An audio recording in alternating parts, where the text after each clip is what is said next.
we are back after 24 beautiful hours or less if you watched our episode yesterday. Of course, we did our part one of our F1 2020 driver grids between Williams and Racing Point. Today is part two where we're going to be doing teams from Renault to Mercedes.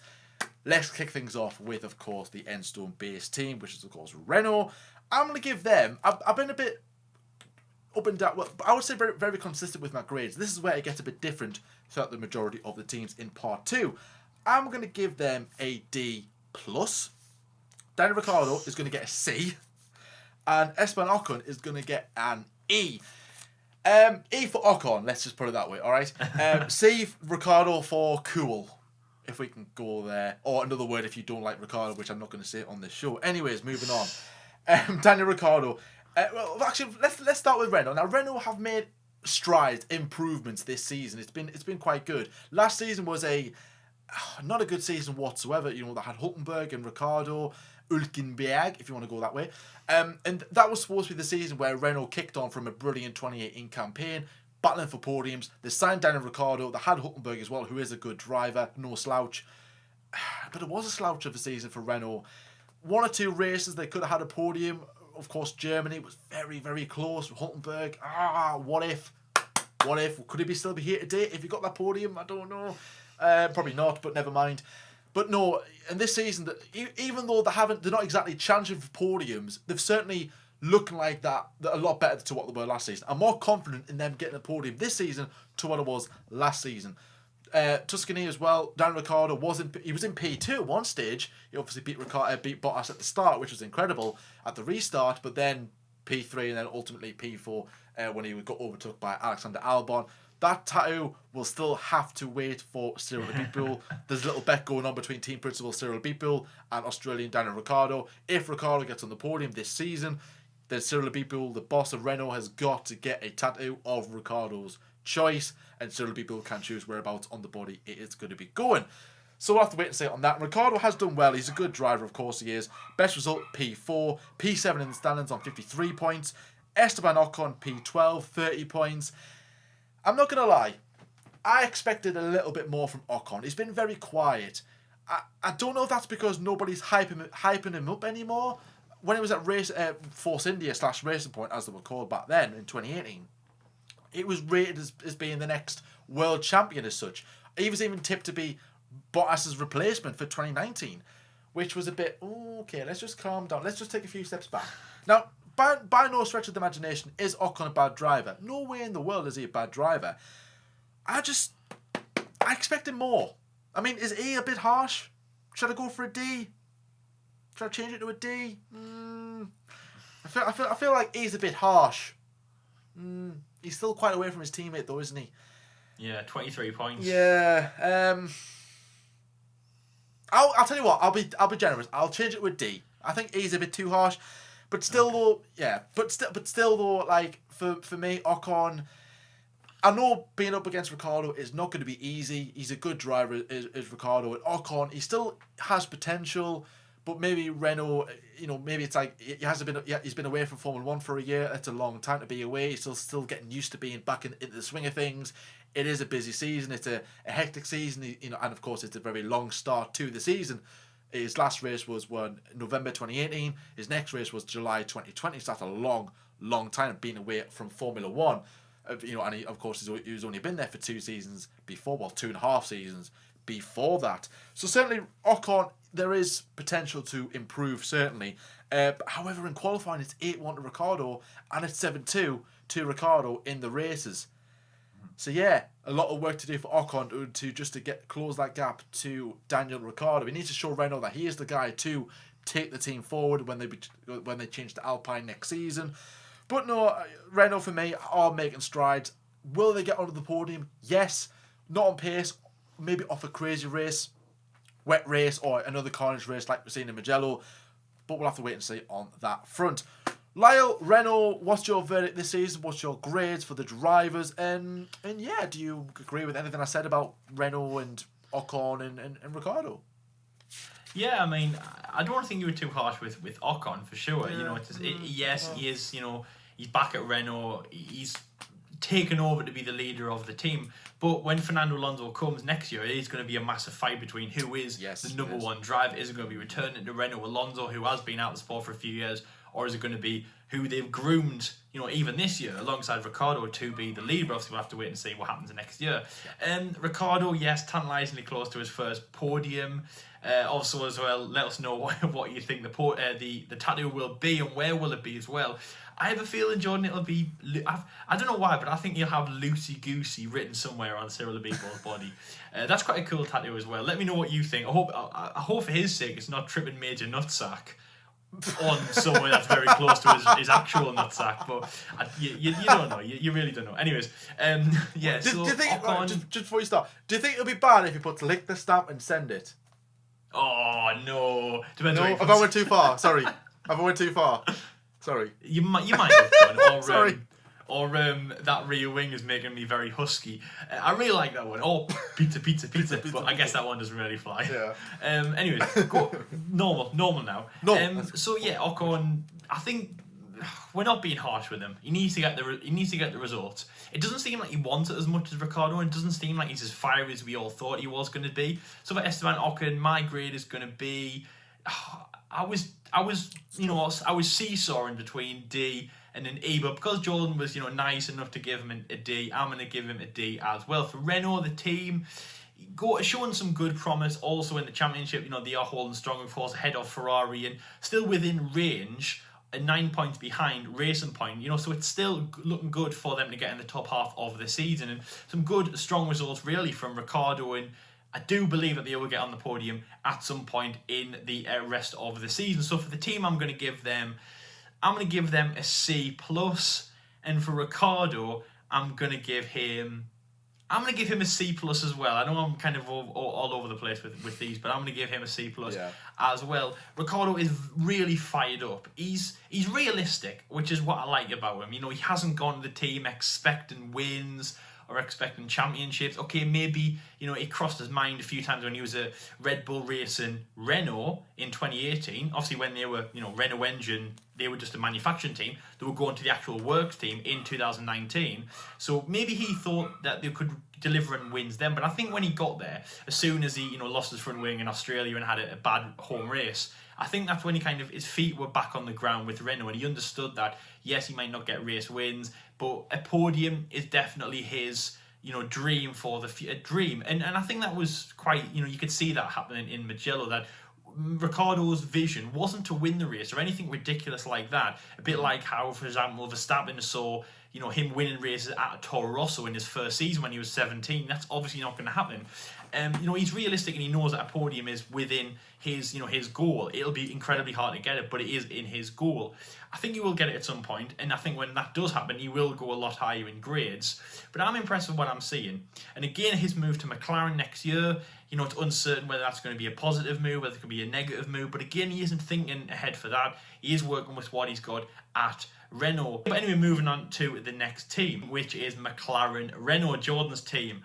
The team that they've had a real good rebirth, and they are a team where, as John said earlier with AlphaTauri and Pierre Gasly, if he wasn't your driver of the season so far, they should be the team of the season so far. Lando Norris, incredible. I think in Mugello he got outside the top 10. It was over 20 races since he hasn't been inside in Q3 in the top 10 in qualifying. Great result, great statistic from him, and he's only 20 years old. Absolutely incredible from him. Carlos Sainz as well, the driver of the season last year, of course, got on the podium alongside Pierre in that incredibly special race in Brazil, is so special as well. He got on the podium in Monza alongside Pierre Gasly and Lance Stroll, and that means that only two teams have had both drivers on the podium, and that is Mercedes, who of course have had Lewis and Valtteri on many, many times, and McLaren, who've had Lando Norris on, of course, from Austria, who became the youngest British podium sitter in that race. And, of course, Carlos Sainz, who got a podium in Monza. Very, very special from them. They are doing really well. Third place in the Constructors' Championships. The first team to break over 100 points as well. It looks like they are out of the range of Red Bull Racing in second, even though it would have been good to get them. They're still in the firing line from fourth place Racing Point, so they're not incredibly safe. But I think a third place is great for them. And I know we have a handful of races left, but if they can secure a third place, it could be incredibly strong from then. Lando Norris is in fourth place in the drivers at 65 points. And Carlos Sainz is on 41 in 11th, which is a disappointment. And I think that will definitely be shown in my grid. So, the McLaren car, the McLaren Renault, I'm going to be giving that a B. Very impressed by that. Lando Norris, I'm going to be giving an A star. And Carlos Sainz, I'm going to be giving a D. And Carlos Sainz, I'm giving a D because it's obviously when we got grades at school, it's judged on how well you did at school and also your what's the word? Your how much effort you put into it. That's why we got Fs. That's a thing, driver of the season last year. Is his performance showing that he's just kind of put it in cruise control? He's found out that he's going to be a Scuderia Ferrari driver next year, John. So he's climbed the mountain, or if anything, actually, he's got close to seeing the summit, and he's just found a little train to ride up there. He's putting his feet up.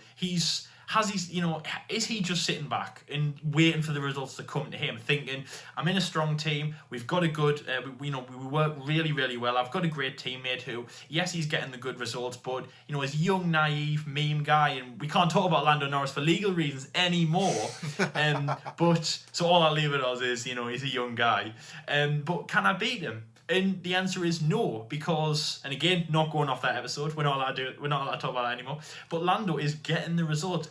He's doing incredible, and I think the first race kind of spooked Carlos. Yes, he got on the Ferrari drive. I think that came before the season, I think.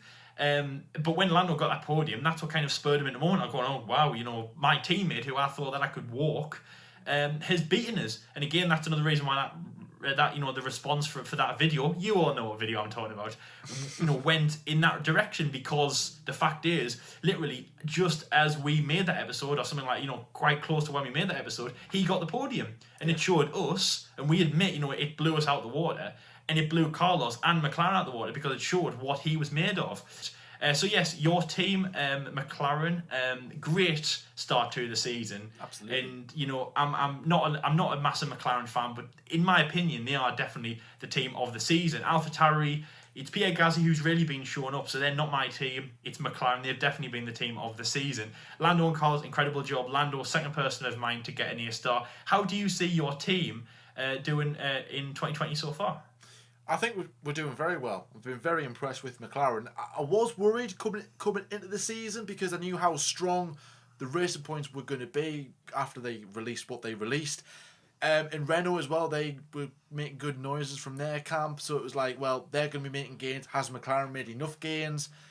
Rock up to the season and certainly get off to a good start with a podium for Lando Norris. And some tracks it differs as well, because there is still problems with the car. I think where aero is a big thing, the car doesn't really do that well. But when it comes to, let's say, power circuits, that does help the car in some way. Mugello as well was a very it was an okay track for the McLaren car. Not exactly anything to shout about, let's say, but nevertheless.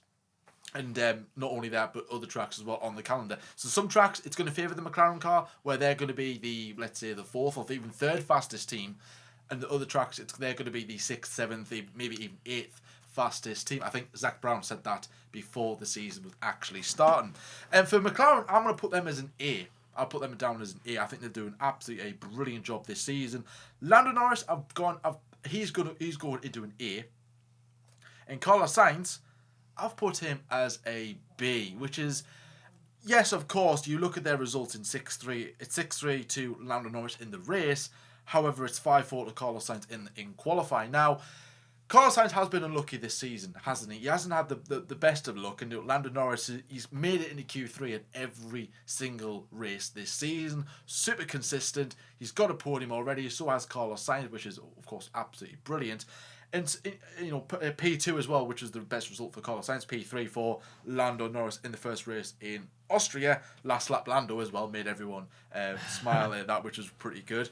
Yeah, there is a big gap between the two, but I don't think that really reflects on Carlos Sainz's performances, I still think he is a good driver, and he's starting to get that cog turning just a little bit as well. Like, so yeah, all right, he's had some problems, he's had some issues, and of course he had that big crash in Mugello, which of course he is okay by the way. But still though, and he's certainly got the potential to keep the momentum up at McLaren. Even though he is going to be locked away from data and stuff like that for next season because he's not going to be there, I think he's still going to keep putting in their performances. Like he is a good driver. Let's see how he does at Ferrari. But certainly for me, I think Carlos Sainz has been doing better compared to what his results actually do say on stat-wise. Anyways, and Lando Norris for me is in contention with driver of the season along with Pierre Gasly. And thinking about it, I've actually put Pierre Gasly a B and Lando Norris an A, and Lando Norris hasn't won a race yet. I might be changing Pierre Gasly's to an A because of that. I've just realised what I've just done there. So I'm going to change Pierre Gasly's to an A because, if I'm rating Lando Norris higher than Pierre Gasly, who's won a race... It's bias. That is very biased. I should have put him down as an F for some of his fans anyways, but never mind. Anyways. Oh, no. Comments! You know who you are. Hello, comments. You know what video we're talking about. You know who you are. Come at us. Anyways, no. Right. Anyways, let's block the comments on this video. I don't want round 3 of this. Oh my god, my fingers are too tight to respond to everyone. Oh man, I'm blocking people and no. Could bring it. Anyways, so yeah, no, don't bring it. No, I've changed Pierre Gasly to an A. Lando Norris is also going to get an A as well. Super, really, really good. Scenario 7, last lap Lando. I love Lando Norris. I always have done, which people might, for that video, they might say, no, you don't like Lando. I do. I've got a piece of his merch. I'm a McLaren fan. I don't just like Lando. I do like Carlos Sainz. I'll be liking Ricciardo. I'll be liking whoever comes into that car next season or even beyond that. I'm always going to be a McLaren fan and I'll always support who is in that car. But McLaren doing a very good job. Now we're going to the nitty-gritty of the top 3. Well, last season top 3 anyway, if you want to class them as... One team is not the nitty-gritty. You'll find out which one which soon. We'll get on to just after this particular team, which is Red Bull Honda. I've put them down as a C+, or a C plus. I'm going to give out my first A star, which is going to be Alexander Albon, and for an F, it's going to be Max Verstappen. No, I'm kidding. I'm kidding. Comments. I thought you were true. Is both of them alive? I believe the first one. Guys in the comments, chill. But you can't be turned off anyway, are they? No. I'm going to give Max Verstappen an A star. Absolutely, I've got to. And for Alexander Albon, he's going to be getting a D+. Now, of course, Max Verstappen is doing bits at the moment, keeping us occupied at the front, because Mercedes are running away with it, aren't they? They're just unstoppable right now. Well, one in particular. Verstappen has put his car in between the two, making life a little bit harder for the Mercedes. Even though it's 2 against 1, I think maybe they're like, what's the point of having a strategy? You know what I mean? What's the point of undercutting, overcutting? No one's going to challenge us. No, Max Verstappen, hello. That's a really bad Dutch impression, but never mind. That was terrible. Was that even Dutch? It was more like, I don't know, it was more like, hello. I don't know. I was watching. I don't know what that was. I was watching our 2016 British Grand Prix vlog, and when we went past Daniel Ricciardo's garage, and you do a funny voice, and I was just thinking, is that Australian? No, that wasn't Australian. Daniel Ricciardo's No, that wasn't Australian. Good eye. Right, we're not here to do impressions. Let's get back on track, literally. Anyways, obviously Max Verstappen, P1, his best result. P3 in the standings, 110 points. He's 2 very unlucky DNFs. Mechanical problem or an engine problem in Monza, and then he had a tangle with a couple of other cars in Mugello. He could have been he should be P2 right now, but unfortunately he's not. He's doing better than Bottas. He's performing better than Bottas. He will get more than 1 win this season, certainly, and he's just an all-round brilliant driver. The car is tricky to handle, which Verstappen has said, and Red Bull have also said this as well.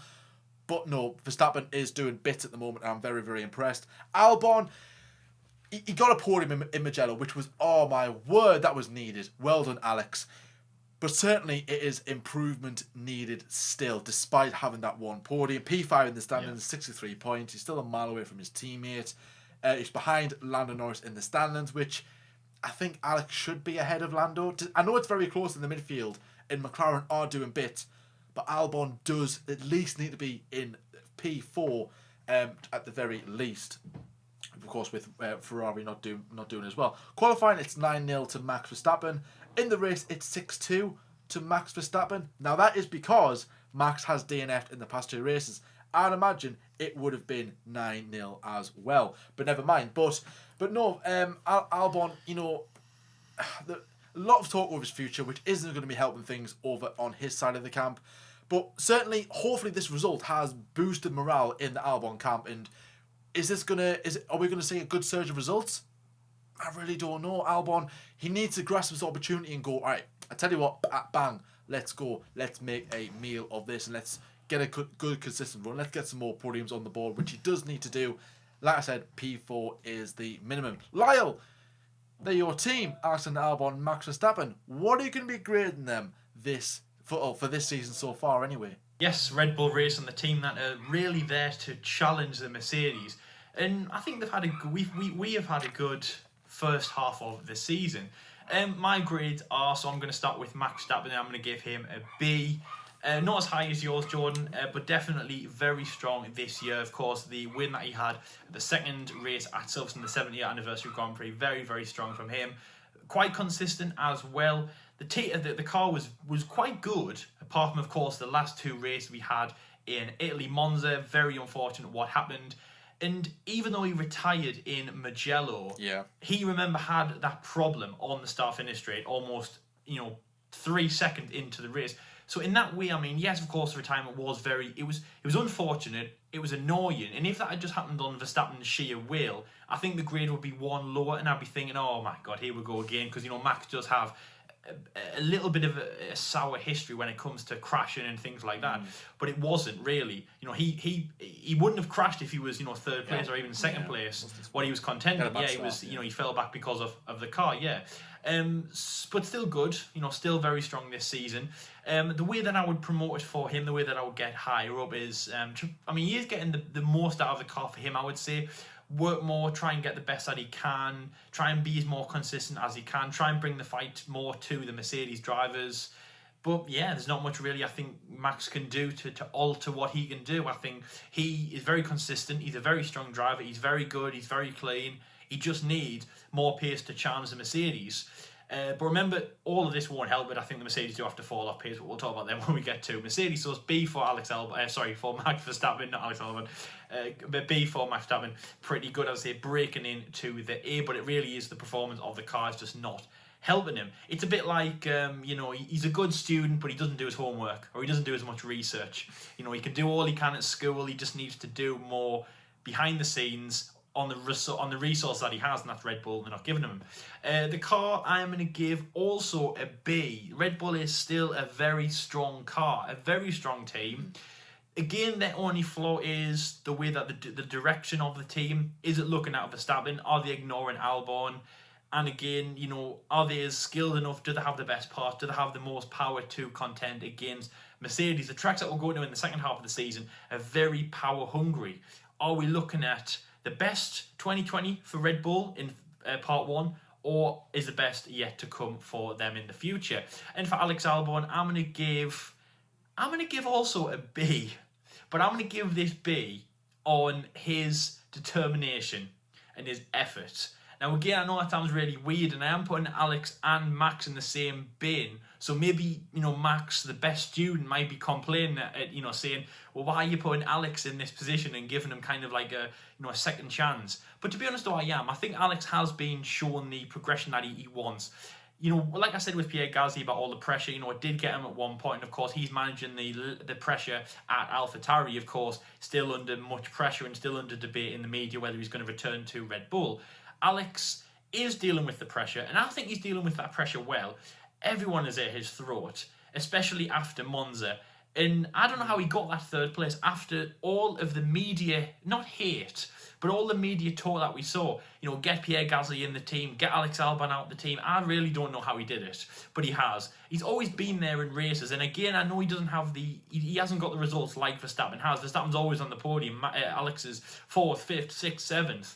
And maybe, that it isn't as good as Max, and he should be really the 4th place driver. How it should work is that If Mercedes are in 1-2, Red Bull should theoretically be in 3-4. And, the way that you can judge how good a driver is to compare him to his teammate. Something that Red Bull have done many times, and that's why we've seen the trading places go on. Ergo, Pierre Gasly was a good driver at Red Bull, promising, but he couldn't compare to Max. And is this a problem again? Are we seeing a trading place part 2 happening? Possibly, because Alex is a good driver, but not as good as Max. You can't do that. But Alex, I think he has been dealing with the pressure good. He's been getting some good performances. He's been back in the team as well. I mean, again, very much like Ricciardo has done, and very much like Kimi did at Ferrari, and Barrichello in Ferrari, and even many drivers in the past. They might not be there. They might not be the golden childs, but they're still there to help the team get points. Alex has helped the team get 173 points in the Constructors' Championship. Very good from him. He has been unlucky, of course, on 2 occasions, Brazil 2019 and Austria 2020, colliding with the same driver of Lewis Hamilton, obviously who denied him at 3rd place in both of those races. But I think he's been strong, consistent, determined to get that result, and determined again to prove the doubters wrong, and say that he definitely deserves to be there. So for that reason, I'm saying that the grades might be a little bit, hitty-missy, loosey-goosey, but there we go, B's all round for the team. So moving on to the next team, which top 5, or maybe top 5 in part 2. I don't know where we're doing. What are we doing there? And that's the team that Jordan's wearing. Again, I don't know why. The Scarlet Red team, or should we say the Maroon Red team? I lost a bet. Of Scuderia Ferrari. Oh my God! Wow. What do we do here? I don't want to be here right now. Oh my God! Made worse by their 1000th Grand Prix. I mean, it wasn't the worst result for them. Okay, Charles Leclerc getting clawing back something at the second restart. The 3rd restart, he was in 3rd position, so it was looking good for him. It was looking like a podium position was strong for him. So it wasn't the worst result ever. But how bad is it to have your 1000th Grand Prix in this season and you've just fallen off the pace so much? And also as well, they were bad around the 2 races I had in Silverstone, and then they were bad in Spain. But then Belgium was plummeting. And then the 2 races in Italy were just, I've never seen anything like it. How do you fall from, to be honest, in grade terms, I think I would have given Scuderia Ferrari after Spain a D, which isn't great, but a D. Now, or maybe even a C. But now, I'm not going to give them an F. I'm going to give them, with the A, B, C, D. I'm thinking there's something before E. I'm going to give them a E. And I think that's generous. I think an E is generous. That car is just not performing. It's not powerful. There's something missing. It's almost like someone has just taken a vital part of the Ferrari out, which nobody in Ferrari, nobody in Maranello knows where that thing is. Nobody knows what they've lost. Nobody knows what's out of that car, but something is missing. In terms of the drivers, Charles Leclerc, I'm not going to give 2 grades, but I'm going to break it down in what I'm thinking. In terms of effort, in terms of what he can claw from that car, I'm going to give him an A.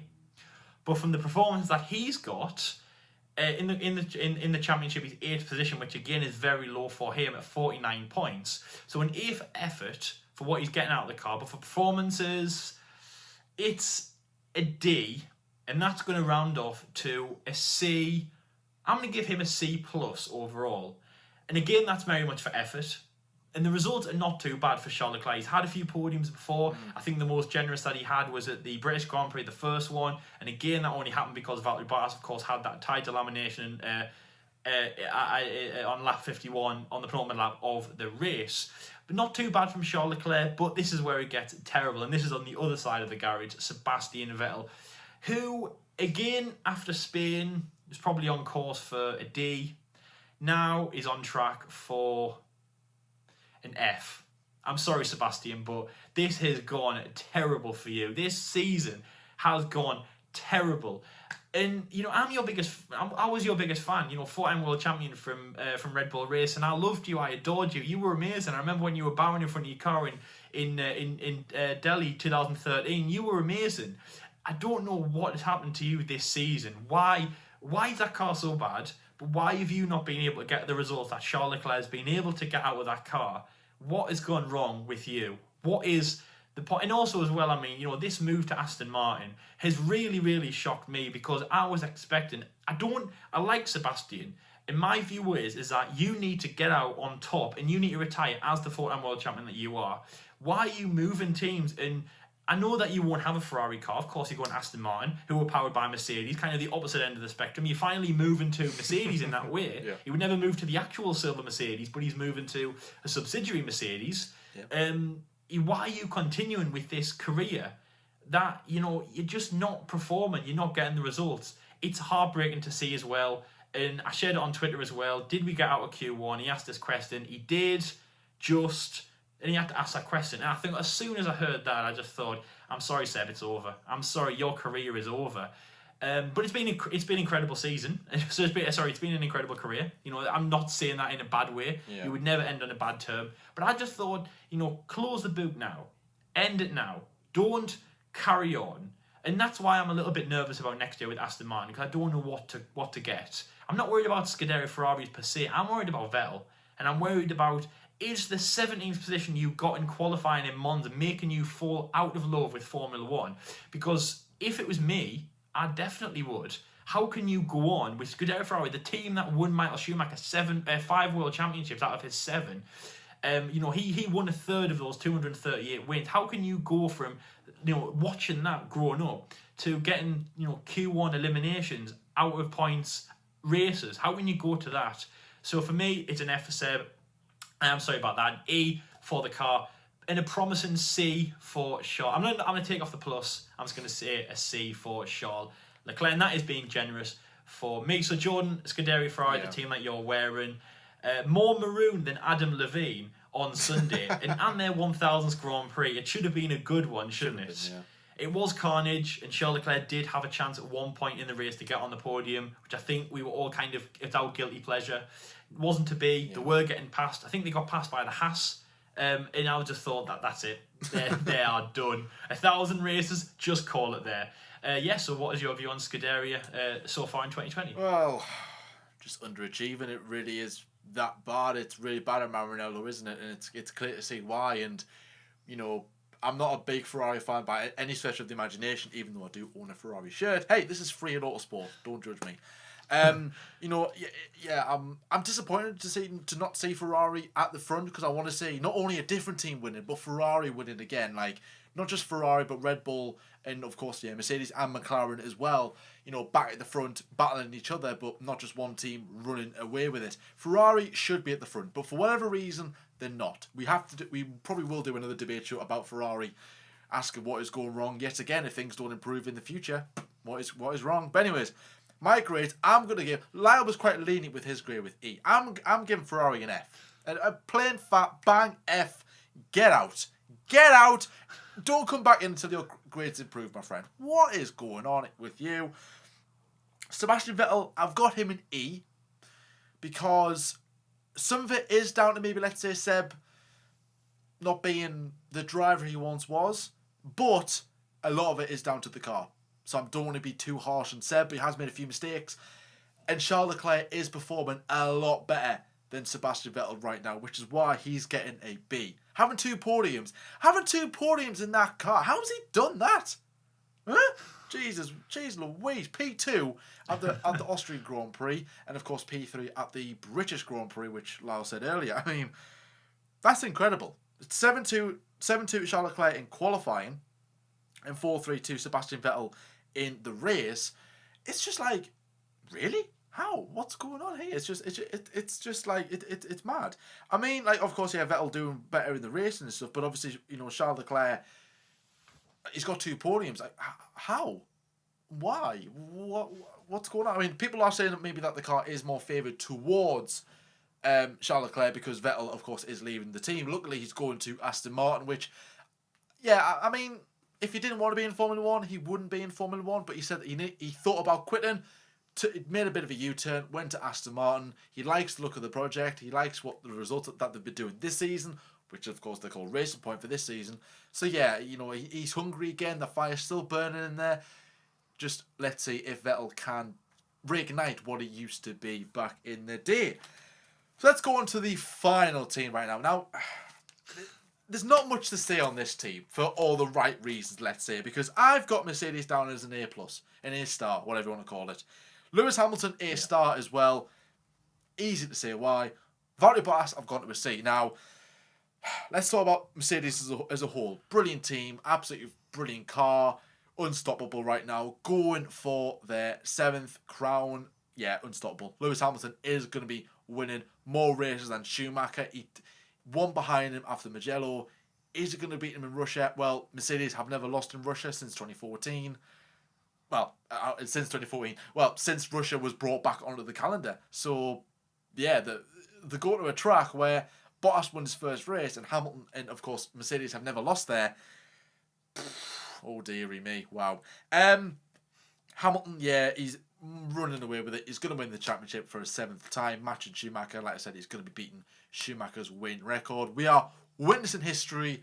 Take it in, guys, because we may never see this ever again. Now, I'm pretty sure people said this about Michael Schumacher, but will we see this again? I don't know. I really don't know, but take it in just in case we don't see history for a long time. So Hamilton's been unstoppable, as he normally has been. It's Valtteri Bottas. That's the problem. Now, all right, he's not there to win races. He's not. Well, he is there to win races, but he's not there to beat Hamilton. He's not there to win a championship. Like, if he doesn't win a championship, that's the end game for Bottas. He's gone. He's there to support Hamilton. He's there to be the number 2. Of course he is. He's there to be there if Lewis Hamilton is down. I mean, he won in Austria, which is, all right, that's a good start of the season. Now we've got a battle. But did we really expect Bottas to be in the championship fight? I mean, I had a bit of hope, I'm not going to lie. He said that he had a plan. That plan did seem to work at the start. Okay, Bottas, still waiting for this plan. This secret plan you have to beat Lewis Hamilton. When's it going to happen? What is it? Have you lost it? Do you want to? I can help you find it. No? I don't know what's going on with Valtteri Bottas. He's lucky to be in P2 because Max Verstappen has retired from the last 2 races. He should be P2. That's where he needs to be. Anything lower than that, not good enough, I'm afraid. Bottas, I've got he's a C, by the way. I don't know if I've said that. Of course, won a race, P2, 135 points, miles away from Lewis Hamilton. Even though he's not supposed to be matching Lewis, he should be doing better, though. He should be, like I said, when he was down in Monza, when Hamilton had that penalty, was Bottas there to win the race? No. You had Stroll, Sainz, and Gasly on the podium. Bottas? Anyone there? No? Right. Why not? What went wrong? I mean, there was talk of apparent damage to his car. He complained over the team radio that there was something wrong with the car. Like, what's happening? I've got a puncture. I've got this. I don't know, but never mind. Yeah, Bottas, more needs to be done, I'm afraid, my friend, because there's one young Brit waiting in the wings to take your seat, and I think it'll be happening for 2022. It's 7-2 to Lewis in qualifying, which of course you would expect, and a 7-2 to Lewis in the race. Sublime from Mercedes and Lewis Hamilton as well. Not really much more to say on that, apart from that they're going to be winning once again a 7th constructors title and a 7th world title with Lewis Hamilton. Lyle, I'm pretty sure you would agree with that, wouldn't you?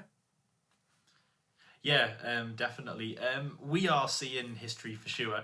Just when you said there, Jordan, about, will Lewis Hamilton's records be broken? I think, if we could for sure see him go into the 100th. And that's crazy to think that he could go into 100 wins, because that's not many. And again, like on my side, watching these reviews from 2014, 2015, and we're seeing Lewis. I think I was watching one from the 2014 British Grand Prix, and on the podium he was interviewed and it said, "Lewis, your 20-somethings win." And I was like, 20th win? What? Like, what? That's crazy. That's that's so long ago. Oh my god. But yeah, we are witnessing history, and also as well, of course, if he wins in Sochi, matches it, and the next race in Germany at the Nürburgring, the home of Mercedes, of course, a German team, the Eiffel Grand Prix. If he does it there, he'll become 92, the most successful winner in Formula One history. Honestly, it's what are we doing here? It is absolutely crazy. A-star for sure. Again, like Jordan said there, there's nothing that could be said. That couldn't be said. He is an amazing driver, flawless, so strong. Mm-hmm. He's the best, and we are witnessing history, as Jordan said there. A-star again for Mercedes, a team that can do no wrong. They are just formidable. But this is where things change between me and him. I was thinking about giving Bottas a very high grade. I've bumped him down one, but that grade is still his initial of a B. B for Bottas. Again, I think Bottas is doing what he's supposed to be doing. Again, you'll have your targets at school, you'll have your targets at uni and work and things like that. You'll have your targets to achieve what you have to do in a certain time or whatever. And Bottas is doing that. Second place, guarantee Mercedes top step of the podium in the constructors side, which they have done, almost double over Red Bull Racing Honda. 173 points for Red Bull and 325 for Mercedes. That might actually be double. I don't actually know. I'm not very good at quick math, but let me know. I'm not Big Shaq. I can't do quick math like he can. But let me know if that is double. But it's tantalisingly close, and they will be definitely on track to breaking that. To extending that. As Jordan said there, no worries that they will not win a World Drivers' Championship with Lewis for the 7th time and also in their constructors. Bottas is there to support the team. That's what he was hired to do. Again, very much like you are in a job. You're there to support the company. Very simple. And then Bottas is there to get his best result in the standings. And you are never going to beat Lewis Hamilton. I think when he took that job, he knew there was no chance of beating him. Max will believe that, and a lot of people will think that, hope that, but you will never do it. Max will not beat Lewis, even if he's in the same car. I don't feel like anyone can right now, even if we got Schumacher in his prime, even if we got Senna in his prime, even if we got Jim Clark in his prime, Jackie Stewart in his prime, Ascari, Fangio, I believe no one can beat Lewis Hamilton right now. Honestly, I think he is a man on a mission for sure, the best sportsman out there, and I think we all should be, watching with, we should be watching this.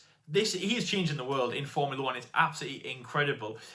He definitely deserves that grade. He'll be first place, and there's no one to beat him. So anyway, going back to Bottas there. If Lewis is going to be in first, what's the next position he can take? Second place. That's in second place in the race. That's second place in the Driver Championship. Yes, as Jordan said there, he is 25 points ahead of Max Verstappen, but he has had retirements. Bottas has been very lucky again with that very good Mercedes reliability. Will Max catch him? Probably. And again, in terms of his results now, it's a B. It's very strong. He's done what he needs to do. Yes, if we get to the end of the season and Max has beaten him, and maybe even Norris has beaten him, we never know, because I still think Norris is in that fight, very strong. He's around half behind Valtteri Bottas. He's about 65 points in the championship. He's got a long way to go, but I still think Norris is in that fight. Verstappen for sure is in that fight. If he is beaten by Verstappen, the grade will come down because he hasn't done what he was, he hasn't done his objectives. But at the moment he is doing his objectives. Second place. He gets second place in the race. Sometimes he gets a very strong Mercedes 1-2 when it favours him. He is helping the team get the points. Things that don't go his favour, again, as Jordan brought up there, the Italian Grand Prix at Monza, very disheartening for Bottas. We saw Lewis Hamilton go from P1 to the back of the grid, I think it was P19, to P7 and the fastest lap. We saw Valtteri Bottas fall from P2 to P5. Yeah. You know what I mean? It's those kind of things.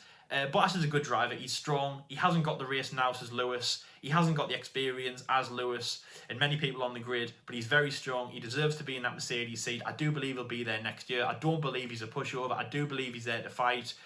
With Lewis, probably not. I think he's given it his all, but his all is not good enough to beat Lewis. I think that's all it is. I think that Valtteri is given a lot to beating Lewis. He would give his right arm to beat Lewis, but that's just not good enough. We are seeing Lewis Hamilton dominate Formula One, and Bottas is like the fly on his shoulder.